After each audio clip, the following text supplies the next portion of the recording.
Bonjour, je m'appelle Fabrice Deléac et je suis coach professionnel. La présentation qui suit a pour ambition d'aider à mieux comprendre les mécanismes conscients et inconscients qui influencent nos décisions et dirigent nos vies. Car même si les comportements des êtres humains peuvent parfois sembler erratiques, voire même totalement irrationnels, il est possible de les expliquer par quelques principes assez simples.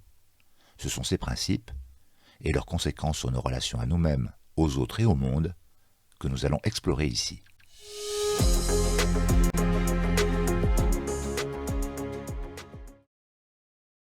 Chapitre 1. Nos mécanismes biologiques. Notre survie.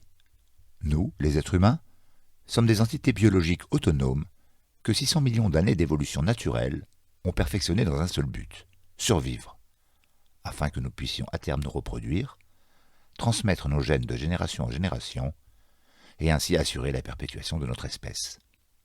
Cette obsession de la survie, comme nous allons le découvrir tout au long de ce récit, conditionne une grande partie de nos comportements. Notre corps et ses besoins. Afin de pouvoir explorer et interagir avec notre environnement, l'évolution nous a dotés d'un corps pourvu de 5 sens qui nous permettent de voir, entendre, toucher, sentir et goûter le monde. Mais pour pouvoir perdurer dans le temps, ce corps doit satisfaire de nombreux besoins physiologiques. Parmi ces derniers, on trouve le besoin de nourriture, de respiration, de santé, de sécurité physique ou encore de sexualité. Ces besoins, essentiels, sont communs à tous les êtres humains. Notre cerveau et ses besoins. Pour animer ce corps, l'évolution nous a pourvu d'un cerveau d'une complexité extraordinaire qui doit satisfaire, outre ses propres besoins physiologiques nécessaires à son bon fonctionnement, de nombreux besoins psychologiques. Parmi ceux-ci, on notera les besoins de sécurité physique et affective, d'amour, d'estime de soi, de respect, de reconnaissance et d'autonomie, mais aussi de sens et d'accomplissement de soi. Ces besoins sont aussi communs à tous les êtres humains, même si chaque individu, de par son histoire personnelle, peut être plus sensible à certains qu'à d'autres. Nos ressources internes. Nous avons tous et toutes à notre disposition de nombreuses ressources internes, physiques ou psychiques, innées ou acquises, qui nous permettent de combler une partie de nos besoins essentiels et d'ainsi améliorer nos chances de survie. Parmi ces ressources, 5 sens grâce auxquels nous pouvons appréhender notre environnement, une mémoire qui nous permet de repérer, voire anticiper les dangers, une intelligence qui nous autorise à imaginer des réponses à ces mêmes dangers, ou encore un corps qui nous permet d'agir concrètement pour les surmonter. Nos ressources externes. Si nous sommes des créatures autonomes, nous ne sommes pas des êtres isolés. Nous évoluons au milieu d'un environnement complexe, capable de nous procurer d'innombrables ressources externes, nous permettant de combler une autre partie de nos besoins essentiels. Ces ressources externes incluent bien sûr les autres êtres humains, essentiels à notre équilibre psychique, mais aussi la nature, à travers les animaux, les plantes et les minéraux, ou encore les objets et outils que nos intelligences individuelles et collectives nous ont permis de concevoir. Nos sensations. Afin de savoir si nos besoins sont satisfaits ou pas, l'évolution nous a dotés d'un système de monitoring très performant, basé sur les sensations et les émotions. Grâce à de multiples capteurs, notre corps est en effet capable de ressentir des sensations qui nous renseignent en temps réel sur l'état de nos besoins essentiels. C'est ainsi que nous ressentons une sensation de faim quand notre corps est sur le point de manquer d'énergie, de douleur lorsque son intégrité physique est menacée, que ce soit par une blessure ou une maladie, ou encore des frissons quand sa température interne atteint des seuils inquiétants. Nos émotions. Parallèlement, notre cerveau est capable de ressentir des émotions, conçues elles aussi de manière à nous renseigner sur l'état de nos besoins essentiels. C'est ainsi que la peur surgit lorsqu'un danger nous menace, la colère quand l'injustice ou le manque de reconnaissance pointe, la tristesse lorsque nous perdons un lien affectif avec une personne qui nous est chère, ou encore la joie lorsque notre besoin de partager est pleinement satisfait. Les sensations et les émotions sont ainsi les garantes de notre intégrité physique et de notre équilibre psychique. Nos motivations internes. Mais nos sensations et nos émotions sont aussi une source de motivation pour agir. Les sensations et les émotions liées à l'insatisfaction de nos besoins, tels que la faim ou la tristesse, étant en effet ressenties par notre organisme de manière désagréable, nous avons naturellement tendance à les fuir, au bénéfice de sensations et d'émotions liées à la satisfaction de nos besoins, comme la satiété ou la joie, perçues, elles, positivement. Notre instinct et notre intuition. Pour veiller sur nous, nous possédons aussi deux anges gardiens, l'instinct et l'intuition.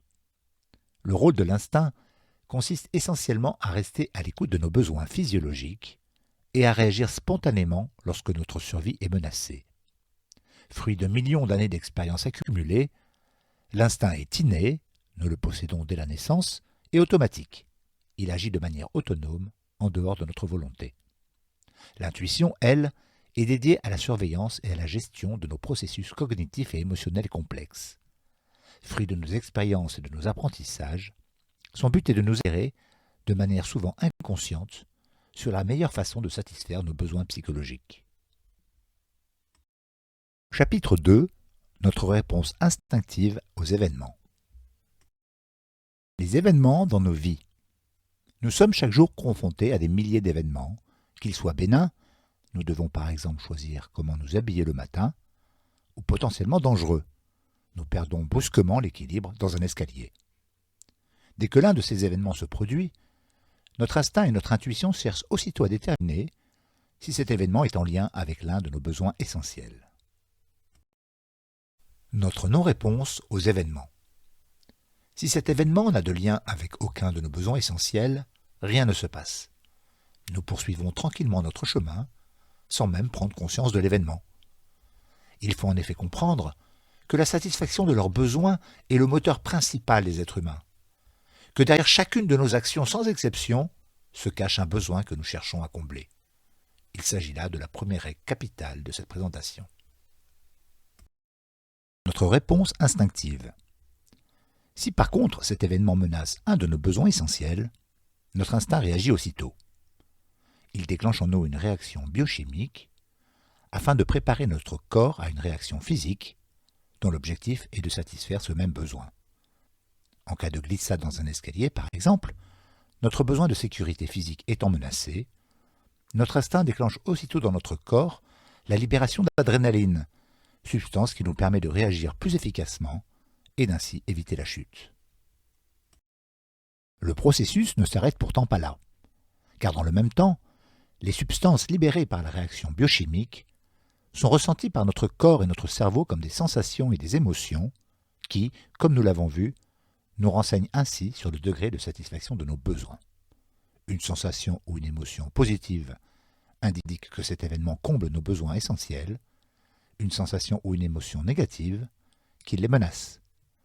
Ce mécanisme de réponse instinctive, très efficace, dirige les comportements de tous les animaux évolués. Mais, chapitre 3, notre réponse mentale affective aux événements. Nos pensées. Mais l'évolution nous a dotés, nous les êtres humains, d'un cerveau aux capacités cognitives uniques, capable de produire des pensées complexes, basées sur toutes les informations contenues dans notre mémoire cérébrale. C'est cette extraordinaire aptitude à réfléchir, à imaginer et à se projeter qui nous a permis de conquérir toute la planète. Mais dans le même temps, notre mental est devenu si prééminent, essayez donc de ne pas penser plus de 5 secondes, que dans bien des cas, il a fini par supplanter notre instinct et notre intuition. Dès lors, et sauf en cas de danger vital immédiat, dès qu'un événement menace un de nos besoins essentiels, notre mental prend les devants. Il forme dans notre esprit une pensée qui déclenche dans notre corps une réaction biochimique afin de préparer notre corps à une action physique dont la finalité est de satisfaire le besoin menacé.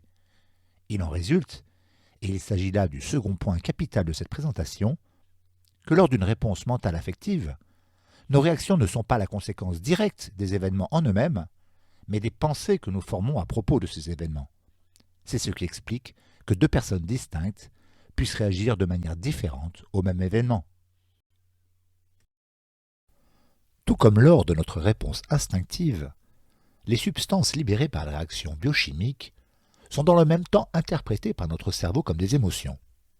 Or, cette réaction biochimique étant elle-même déclenchée par nos pensées, on peut logiquement en déduire, et il s'agit là du troisième point capital, que lors du processus de réponse mentale affective, nos pensées sont directement à l'origine de nos émotions. Conséquence et quatrième point essentiel, si nos émotions, lors d'une réponse instinctive, nous renseignaient sur le degré de satisfaction de nos besoins, elles ne reflètent plus, lors d'une réponse mentale affective, que l'état de nos pensées. Une pensée négative à propos d'un événement entraînera des émotions négatives, une pensée positive, des émotions positives.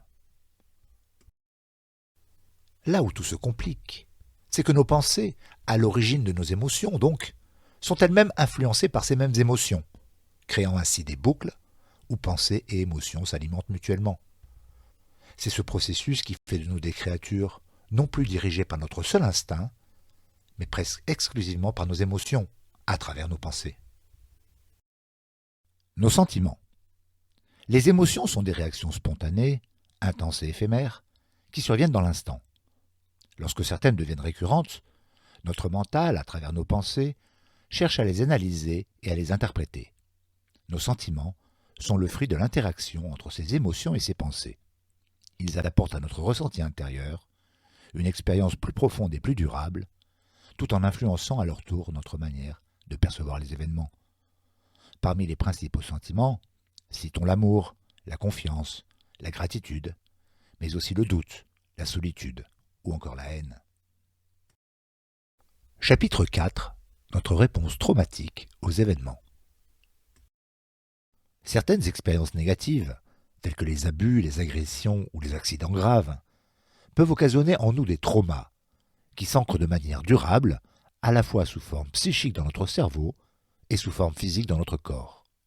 Par la suite, lorsqu'une situation ou un événement rappelle un de ces traumas, notre système passe automatiquement en mode survie et déclenche spontanément une réaction biochimique qui va entraîner une réaction physique ainsi qu'une réaction émotionnelle, incontrôlable et souvent disproportionnée par rapport à l'événement déclencheur. Résumé et conclusion partielle.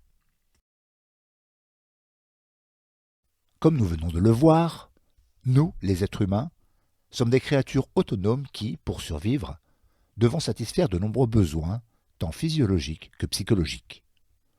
Ces besoins sont le moteur essentiel de nos vies. Derrière chacune de nos actions se cache en effet un besoin que nous cherchons à combler. Afin de satisfaire ces besoins, nous possédons de nombreuses ressources internes et avons accès à de multiples ressources externes.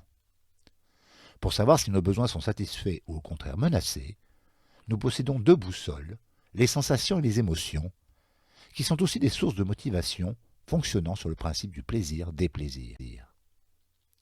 La nature nous a aussi offert deux anges gardiens, notre instinct, qui nous protège spontanément lorsque notre survie est en jeu, et notre intuition, qui nous guide et nous inspire de manière inconsciente. Enfin, l'évolution nous a dotés d'un cerveau capable de produire des pensées complexes qui nous permettent de satisfaire nos besoins de manière consciente et volontaire. Mais avec le temps, notre mental est devenu si prééminent qu'il a souvent tendance à éclipser notre instinct et notre intuition et à diriger nos émotions et nos sentiments. Dès lors, sauf en cas de danger physique ou de trauma réactivé, ce sont ces émotions et ces sentiments, à travers nos pensées, qui dirigent notre manière de réagir aux différents événements qui se produisent chaque jour dans nos vies. Puisque nos pensées ont tellement de pouvoir dans nos vies, il pourrait être intéressant d'aller explorer leurs origines. C'est ce que nous allons nous employer à faire dans la seconde partie de cette présentation.